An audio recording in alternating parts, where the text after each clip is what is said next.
Hi, boys and girls. This is Grandma Sheilla, and our story today is called 17 Cowards. Oh. Well, Bill and Susan came rushing in through the front door. Susan turned around to shut the door. She didn't mean to slam it, but she did. And they ran over and they flopped down on the couch with a terrible look on their face. Might of fact, they've been so busy getting in the house and getting the door shut that they didn't even notice that Dad was sitting in his favorite chair reading the newspaper. He lowered the newspaper and looked at them. And when the door had slammed, Mother'd come running in from the kitchen and she said, "Kids, what's the matter with you?" "Nothing," Bill said. And Susan said, "Nothing, Mommy." And then Dad looked square at them and he said, "I know there's something wrong. I can tell it on your faces. Why are you so scared?" Bill, he kind of looked down in his lap and he said, and Susan said, "We were in the vacant lot and we were playing with the other kids and the ball broke Mrs. Bullinger's window." Father said, "I thought something like that probably was the problem." And Dad said, "And how many kids were there playing?" And Bill said, "There were 17 of us." Dad said, 17? Wow. And then he said, "What did you do when the window got broken?" "We all ran away." And Mother said, "You ran away?" "Yes." Father said, "Did just you run away? Or did all of you guys run away?" "All of us." Dad said, "Well, you know what I think? I think there were 17 cowards there today." Well, Susan and Bill, they didn't like to think of that. Matter of fact, they didn't even like being called cowards.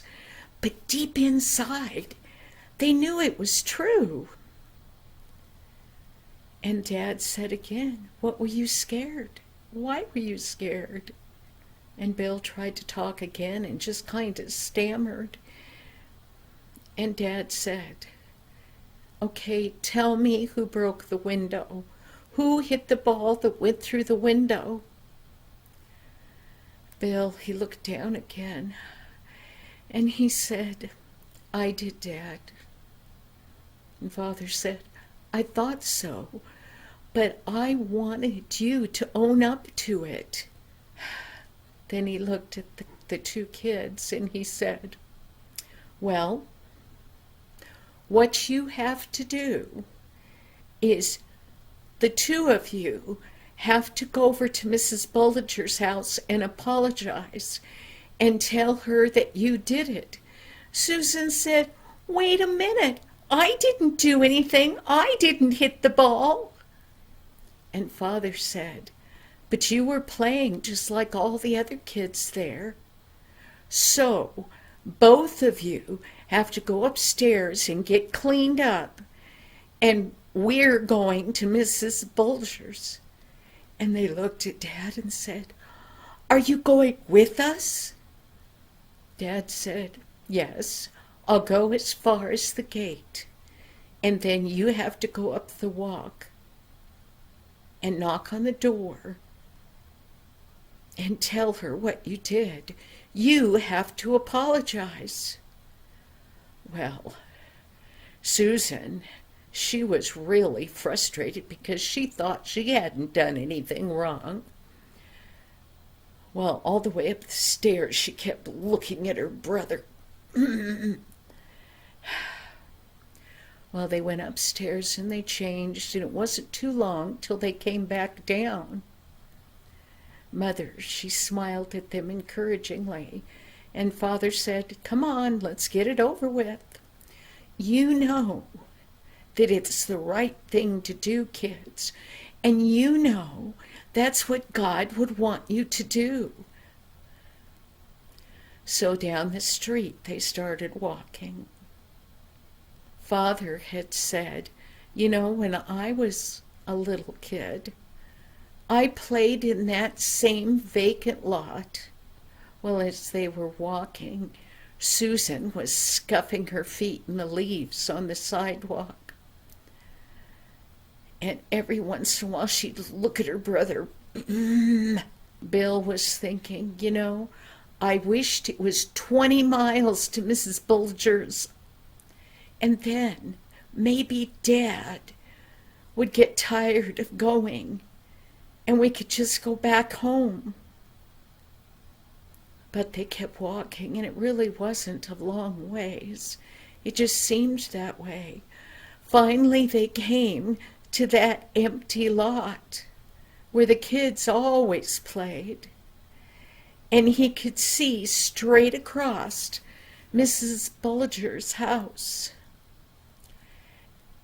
And the other kids had all said she was so mean. And Bill had looked at his dad and he said,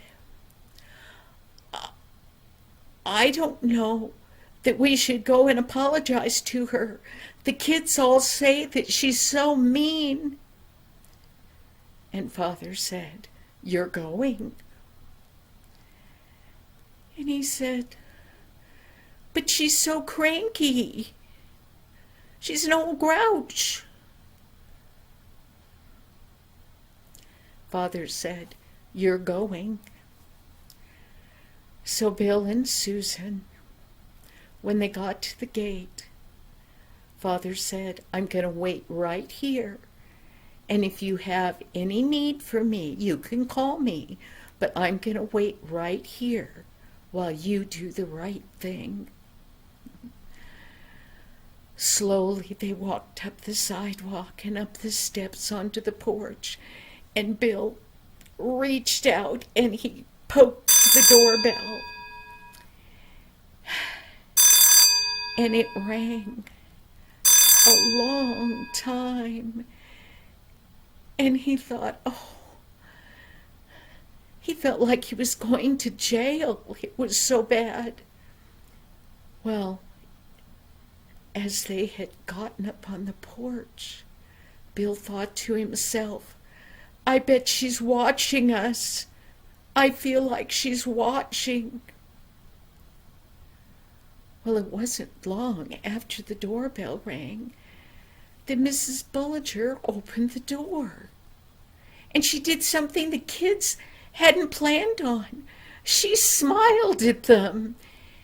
And very kindly she said, "Well, hello there. What can I do for you?"